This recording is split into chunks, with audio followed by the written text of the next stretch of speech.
Good morning, children.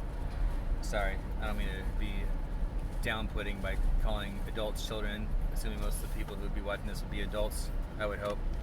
Not that I'm going to do anything explicit, but man, it's hot. Trying to get the fan level just right where it's not too noisy for the... Anyway, today I wanted to talk about self-confidence and ego and living in a 3D materialistic world with a 5D awareness and having no reflection virtually of that out there. You might run into the occasional person that you can tell is on 5D level awareness. What is 5D level awareness? Well, basically, I've heard different things as far as how many dimensions there are, and I feel like the universe is expanding and whatnot, and the dimensions are probably increasing as well. I've heard 13 dimensions, I don't know, 9 dimensions, whatever, 11, 12, I don't know. Anyway, it doesn't matter. What was I saying about the thing? God, that car's noisy. Man, it's hot today. Okay. So, 5D. Where's a good place to start? Well, I think two things to start that help me is read the Gnostic Gospels. Well, just read the Gospel of Thomas online and the Gospel of Mary. Read those two online, and then watch What the Bleep Do We Know with the scientific aspect. And there was even before that. I remember really getting into the PBS Superstring Theory documentary, so that's worth checking out. And basically what it comes down to is that they have scientifically proven, to my satisfaction, awareness of God or energy or some field of consciousness or the force or whatever you want to call it. But yeah, and I don't want to go into details on that because you can look into it, and what it really comes down to is experiencing this presence, this force. And what's a good way to experience it once you've read those things and watched those things that to kind of help? Just be outside in nature and think about a loving presence, whatever name you want to put on that. And that, like they say, is everywhere all the time and all that jazz. And damn, my AC was turned on. Sorry. And once you think of God, what happens with our goddess, if you prefer, I'll feel like a breeze on my face at that moment, and that's kind of and you'll start, or I started when I began to experience the presence. I started experiencing synchronicities, just getting in the car and turning on a radio, and a certain lyric will come on right then, or looking at the clock and seeing 11:11, 2:22. I see 7:17 a lot. That's my birthday. I'm just experiencing divine synchronicities, just just weird, even paranormal stuff. My ex, big shout out to my ex. Battling cancer right now, sending love and light and prayers and healing for her. And we were we loved our early 2000s music video shows, 106 & Park and all that stuff, and that Black Eyed Peas song, Where Is the Love, was playing, and we were both just dancing in the living room in front of the TV, and the remote was feet away, 5 feet. I want to say 6 feet to be dramatic, but it probably was at least 5 feet away from either of us. And the TV just started turning up by itself, and we were just looking at each other whoa. Because we were just both feeling the vibe and the lyrics, where is the love and all stuff, So that was a moment. And I remember when I had decided that I was going to, I had decided that I was going to, I wanted to go from full-time to part-time at my straight commission sales job. Because I was smart, because I wanted, one, to make my own schedule and come and go, at least not feel like a fucking wage prisoner, which is what again it felt like after 10 years at this place or whatever it was. Yeah, 10 years.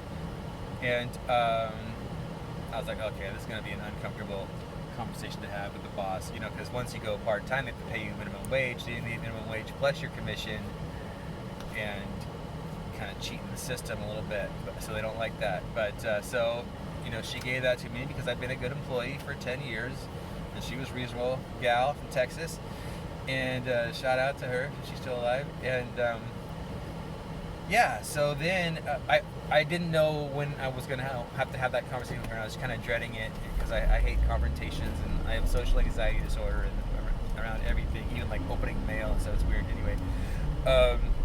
So I just felt this kind of like gentle nudge. I felt, the best way I can describe it is a force from outside of myself. You know, the same thing happened when I went and searched about 9/11. I felt a force from outside of myself tell me to search 9/11 right then, right there, and I did it. And within like 30 seconds, I was watching this video that's like 28 minutes long called "Secret Evil of 9/11." It focuses on Building 7, and so yeah, I felt a little nudge, a force from outside of myself for sure, hands down. And then, you know, I continued to have more synchronicities and more, you know, just reading more things and connected with more light workers. We're all like awakening at the same time around the world and sharing all this information on MySpace, of all places, every day. It was really cool. On the bulletin board, basically the Facebook news feed, that idea, that concept was stolen from MySpace's bulletin board. Because the home page of MySpace wasn't, I think when you opened MySpace, it just went to your page first, and then you could navigate from there, if I remember. I can't remember what the home page looks like, but you had to click on bulletin board to go to what we call the news feed on Facebook. And so a lot of cool stuff was being shared on the bulletin board, and it was just an incredible time. And so then I knew I was going to have to, at some point, you know, quit my job and divorce my wife. Sorry, wife. You know what was going on then. And sorry, it was, you know, anyway. And I was like dreading that too. I was like, oh God, she's gonna hate, you know.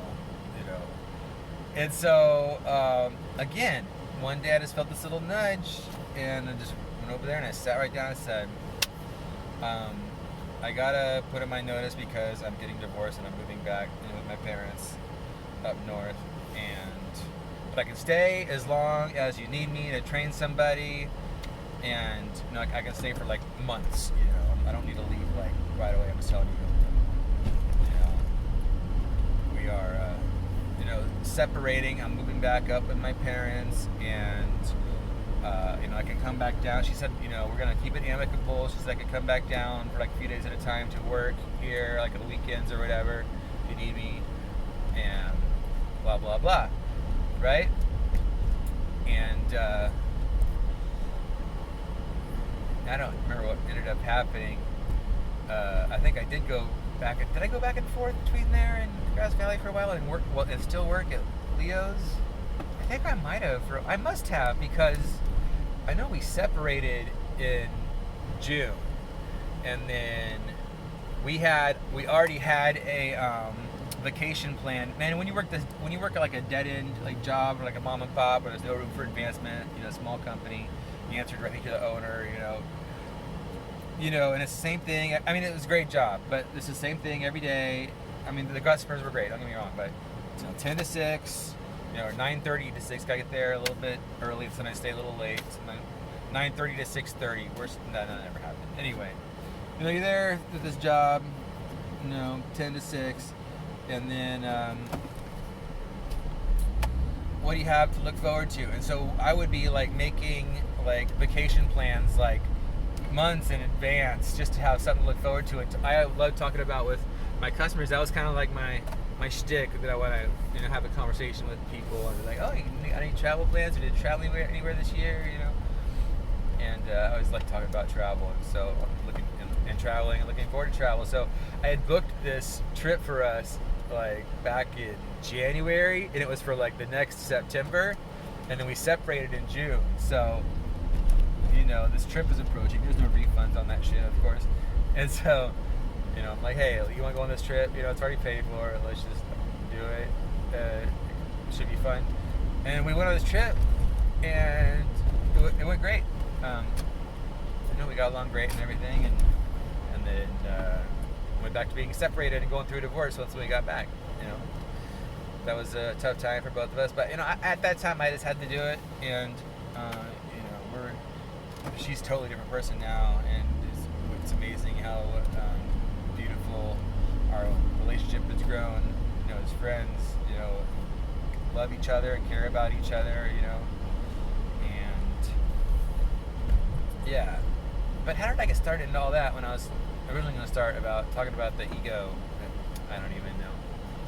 But so that was that story, and so that was a lot of personal information. But what I was explaining was this thing of experiencing God rather than trying to read about it, or him or her, whatever you want to call Mother, Father, God. Some at Agape say. Shout out to my Agape community here in Los Angeles. Damn, sorry, I didn't realize my hair was like doing that. So yeah, and then once you experience that you are basically God, there's no separation between you and God, and you learn about the secret and the manifesting, which I'm still having trouble with, but you learn that it's possible at least, and and it can kind of go to your head a bit when you realize that you're basically God. You're not separate from God anyhow, and you're an expression of God, as we say at Agape and other places. So the ego always comes into play when you get on the spiritual path, the dissolvement of the ego and humility and all this stuff. And here's my take on that. I feel like the ego is attached to the body. So as long as you're in a body, you have an ego. You can transcend it, you can let it go, you can have a very tiny one, whatever, but it's always there. It'll, ebb and flow as your moods change. Everybody's different, nobody's perfect. And, discovering that line. And then we live in such a competitive, dog-eat-dog world, it seems like sometimes, and people, do this subconscious, alpha dominance stuff with each other, consciously or subconsciously. It happens, and, I'm, like I said before, I've struggled with social anxiety and shyness my whole life, and, reconciling that with the spiritual knowledge that, we're eternal and we can never be destroyed, and we only have one life in this body. And they say we chose to be here, and they also say that so many souls are, clamoring to be in Earth at this time, this great prophesized, shift of the ages and all this stuff. And so, yeah, man, it's just great to have that knowledge, and I encourage everyone to, seek that knowledge within them, and just going with whatever resonates with you, and just getting out there, get into nature, breathe, get some sunlight, read and watch videos that resonate with you, and try to gravitate towards more high vibing people who smile more in your life, and cut some negative, non-smiling people out of your life. And I'll leave it at that for there. And namaste. Have a great day. Thank you.